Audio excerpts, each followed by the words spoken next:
I'm Joe Gore, and today I want to share with you some exercises that I've found to be incredibly useful for improving fingerstyle playing technique. They happen to come out of the classical guitar universe, but they're so relevant to any kind of fingerstyle playing on any kind of guitar. And to prove the point, I'm going to demonstrate them today on this old Strat. I've yammered on at excruciating length about the benefits of applying classical guitar method books to non-classical styles, and this is a perfect example. But of course, the barrier for a lot of players is the fact that most of that material is in standard notation and very little of it exists in tab.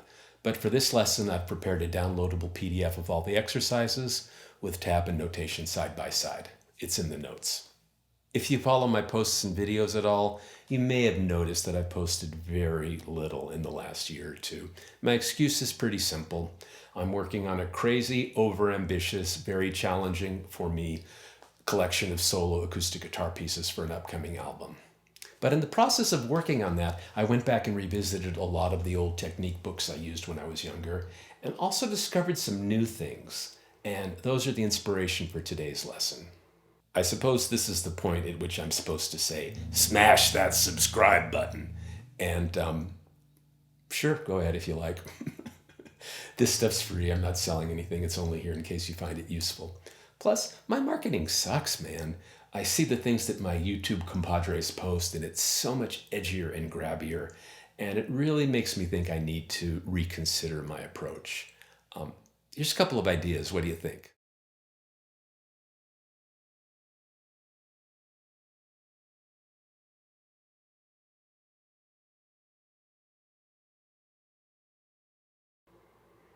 Anyway, I'm going to talk a little bit about the background of these exercises. If you don't care about the history, please just jump ahead.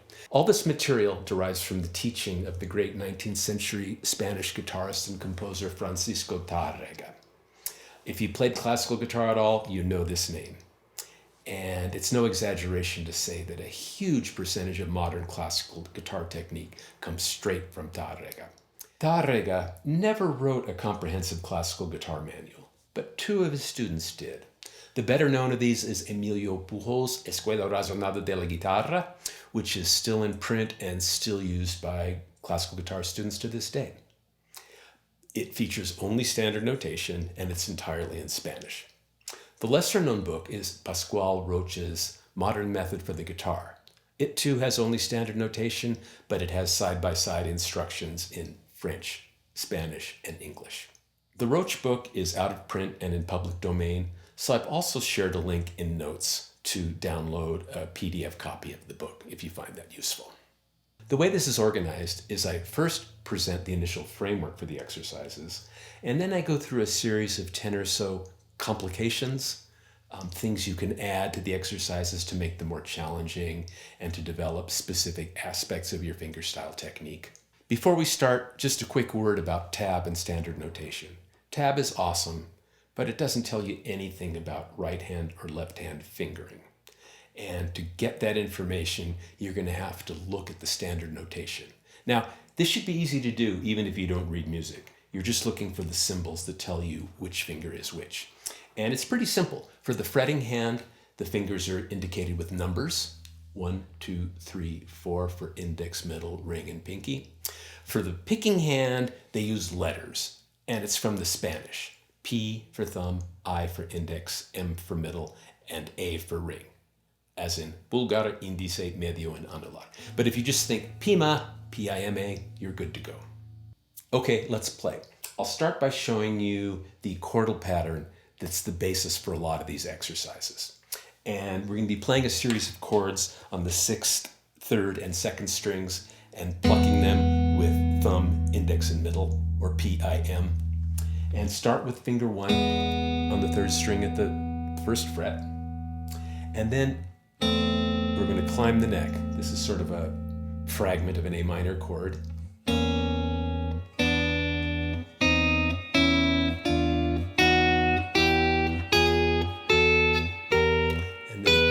Octave at the 12th fret, and then we go back down.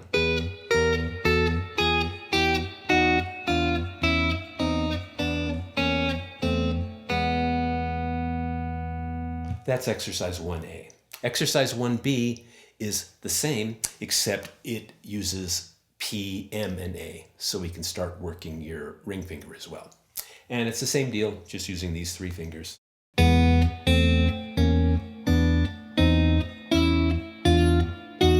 Etc.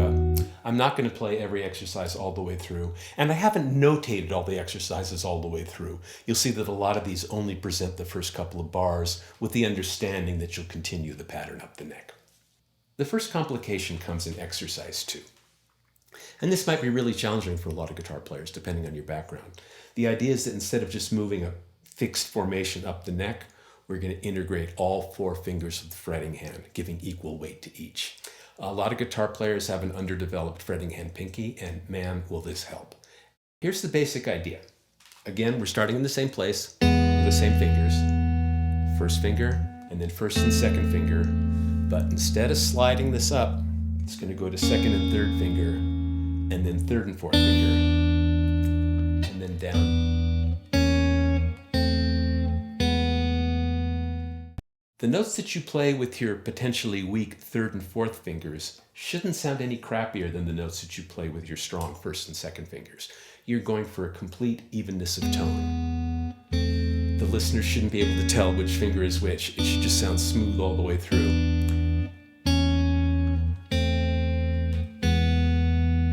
And here's a helpful metaphor that my very first classical guitar teacher gave me. If you think of each individual chord or note as a pearl on a string. The pearls all look quite similar. There's tiny variations, but basically they're a lot alike.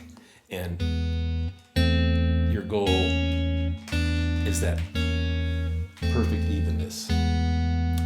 If this is challenging for you, no shame in taking it very, very slowly. In fact, it's a good idea to practice all these exercises with the metronome, like the one I was too lazy to set up today. Sorry. Exercise 3A introduces another complication that might be tricky for a lot of players. It's position shifts. So if we start fingering the pattern as we did in example 2, when we run out of fingers, we're going to have to leapfrog fingers 1 and 2 ahead of fingers 3 and 4, like so.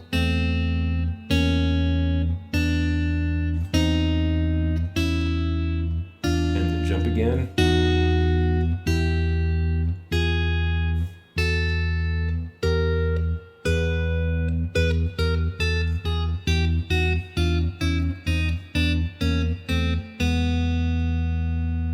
You may want to start these out really, really slowly. For example, if you set the metronome to 40 beats per minute, which is something like.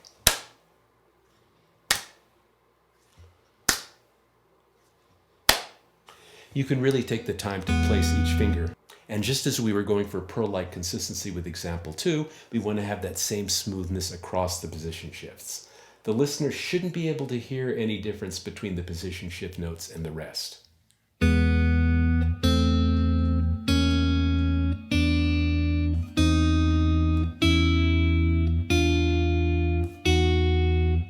The natural tendency might be to play something like, and then cut that one really short so you can rush up in time to get the next one. But you don't want to have that stress effect. You want to have that position shift sound as smooth as the transitions that you play with your strong first and second fingers. If you're listening with your eyes closed, you shouldn't hear where the position shift is. Example 3B is exactly the same, except, again, we're going to work in the ring finger by plucking with fingers P, M, and A. You get the idea.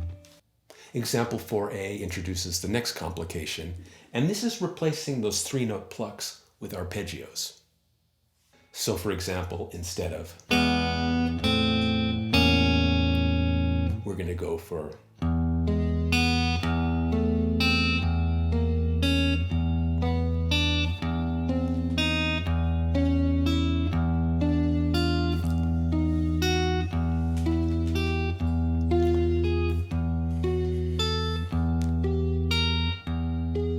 And if you're playing on an electric guitar or any guitar that has access to the upper frets, just for fun, you can add on 3 more frets to go up to the 7th chord.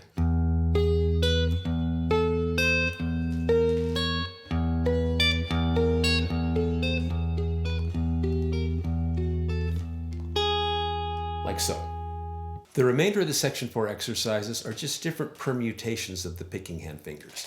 So if 4A was P-I-M, P-I-M, 4B is P-M-I, P-M-I, P-M-I, P-M-I, P-M-I.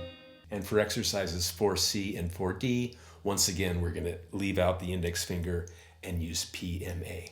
Same notes. P-M-A, P-M-A, P-M-A, P-M-A, P-M-A. And you guessed it, P-A-M, P-A-M, P-A-M, P-A-M, P-A-M, and so on. The complication in example 5 is integrating 4 fingers of your picking hand at once. And we're going to mix up the timing a little bit too. We've been playing in 12/8, 1 and 2 and 3 and 4 and, but now we're going to shift to 4/4 for a 4-note pattern. Example 5A is going to be P-I-M-A.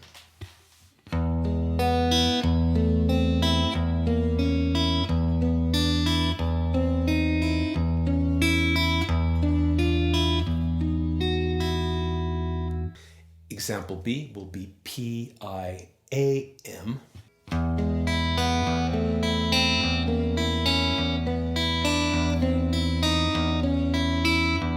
And so on. Example 5C will be P-M-I-A.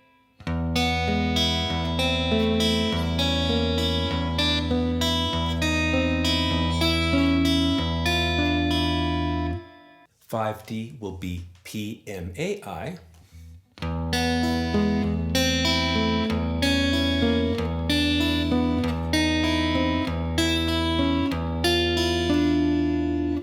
"5E will be P-A-I-M.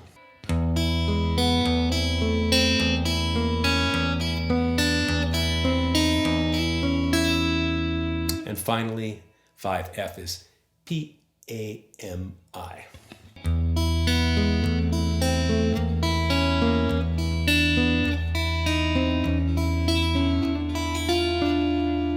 And those basically are the 6 possible permutations of those fingers. The complication for number 6A is to put a gap between your picking hand fingers. So when you pick P-I-M, there'll be a 1-string space between I and M. And likewise, when we go to P-M-A, there'll be a 1-string space between M and A. This also calls for a new chord pattern, thank God. And the idea is pretty simple. We're taking this fragment of a D chord and climbing it up from the 2nd fret.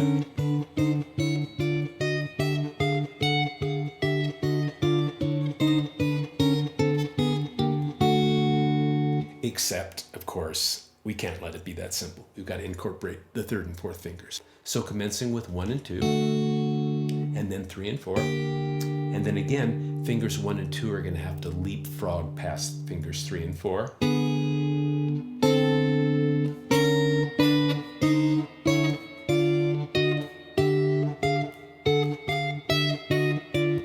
Like so. And we're going to add in that arpeggio.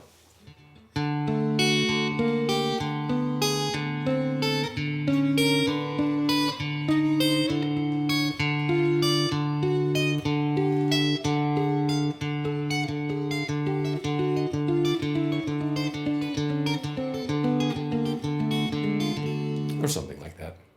And then 6B is the exact same notes, but using fingers P, M, and A, like so.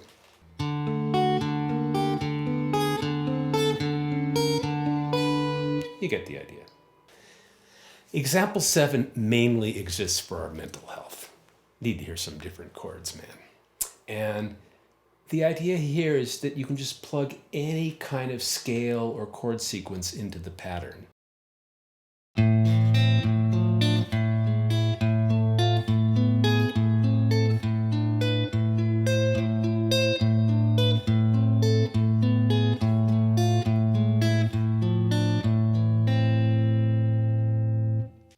Example 8A introduces another potentially challenging idea, and that is having picking hand fingers cross over each other. Let me explain. Like a lot of guitar players, I learned how to finger pick as a kid by playing folky folk rock songs that had finger picking patterns that belonged to that general family of patterns that we sometimes call Travis picking.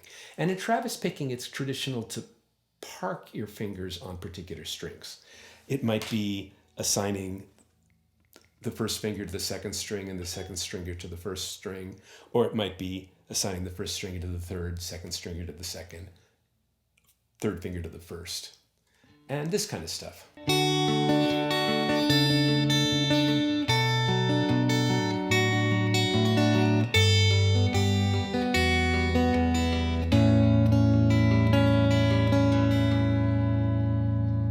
There's a lot going on, but my picking fingers are staying parked.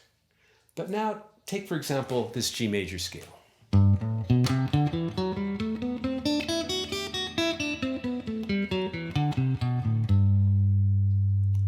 I'm playing that with strict alternation of the first and second fingers, which means a lot of string crossings. Let me go really slowly and keep an eye on my picking hand. So I'm going index, middle, and then index again, it's got to jump above the middle finger. Index, middle, index, middle. Again, the index is jumping above, middle, index, middle, index, middle, index. And when fingerstyle players play those motoric arpeggiated patterns, it's possible to go really fast, but it's tougher for fingerstyle players to play fluent single note lines using only their fingers. It's really tough to get the same power and consistency that you get when using a pick, but this is a step in that direction. And the reason it might be worth studying is because basically that's how classical players and flamenco players play quickly. So if you like the idea of being able to play single note lines with your bare fingers, this is the exercise for you. So for example, 8A, we're going to go to another arpeggio using that climbing pattern that we used in the earlier exercises, but with a different arpeggio. And then, like so.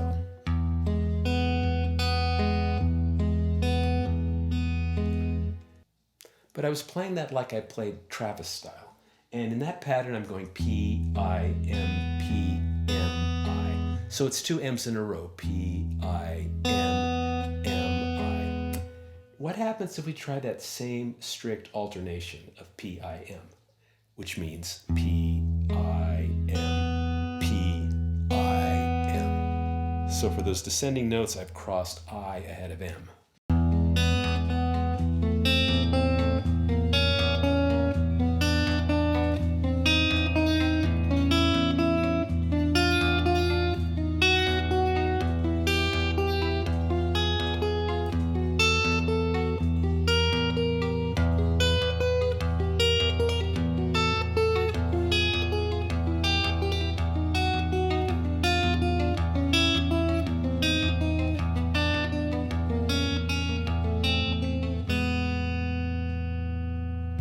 And once you develop that technique, these arpeggios might become smoother, faster, and easier. But your call if you want to pursue that direction or not. The remainder of the number 8 exercises, again, are just different fingering permutations. We're going to twist the arpeggio sideways for 8B and go P, M, I, P, M, I, P, M, I, P, M, I, like so. Example 8C, we're going to switch it over to P, M, and A again. So the example 8C is P, M, A, P, M, A, P, M, A, P, M, A, P, M, A, P, M, A. And finally, P, A, M, P, A, M, P, A, M, P, A, M, P, A, M, P, A, M. And up the neck. Some of the world's greatest finger pickers never cross strings like that, and that's fine. But it's a cool exercise for improving your dexterity and giving you more picking hand options. The complication in exercise 9A is to use repeated notes on the same string.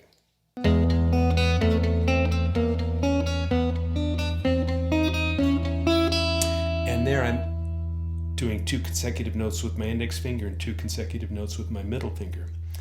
But if you strictly alternate fingers, it has the potential to be a lot smoother, faster, and easier. Probably not at first, but eventually. I am, I am, I am, I am, I am, I am, I am, I am, I am, I am, I am, I am.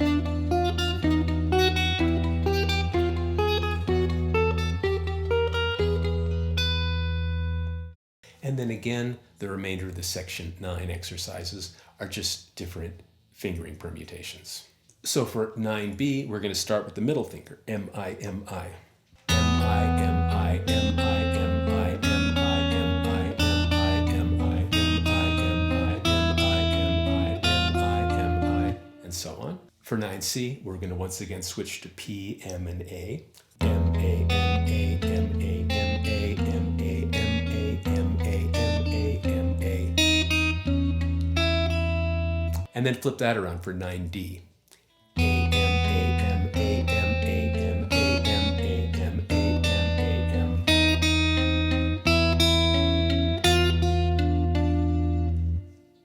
Like that. The number 10 exercises introduce another concept that's very common in classical guitar and almost never used in steel string playing. But I think it's kind of worth exploring. It's got some really interesting applications. And that's the rest stroke. In classical guitar, there's two ways of striking the string. Most of what we usually play on folk and rock guitar is free stroke. That is, when we pluck a note, the finger travels through into the palm of the hand. I'm exaggerating, but that's the idea. With classical guitar rest stroke, the finger plucks the string, but comes to rest on the adjacent string, as opposed to. And the cool thing about rest stroke is that it's automatically a little louder and more percussive than free stroke notes. So it's a good tool for bringing out certain notes in a melody or an arpeggio. This is the pattern we'll be using.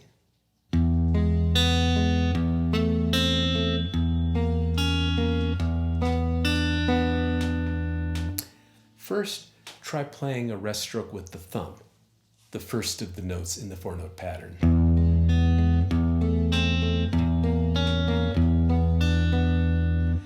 Now I'm not putting extra pressure onto that thumb note. It just pops out a little bit more because of the nature of the rest stroke. Again, free stroke. And if I switch to rest stroke, there's a little more weight on that note. Free stroke. Rest stroke.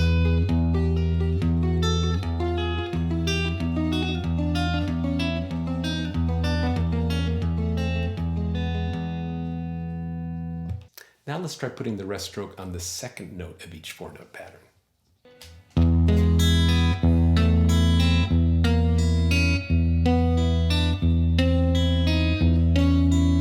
Hear how that second note pops out? For 10C, let's try putting the emphasis on the third note in each group.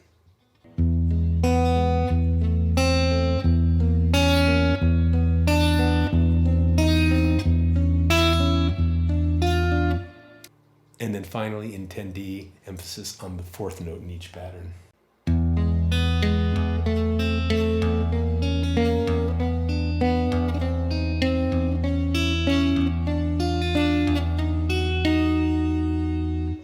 And that's the barest possible introduction to the rest stroke, free stroke contrast. It's a huge topic in classical guitar playing. There's whole books about that technique. But consider this just a little toe in the water to make you decide whether it's something you're interested in pursuing. Most steel string players don't, but maybe that's an opportunity to do something original. And that brings us to the end of a very long and very challenging lesson. I hope you got something out of it. Pick and choose whichever techniques seem relevant to your musical goals. And thanks for sticking with me this far. And remember,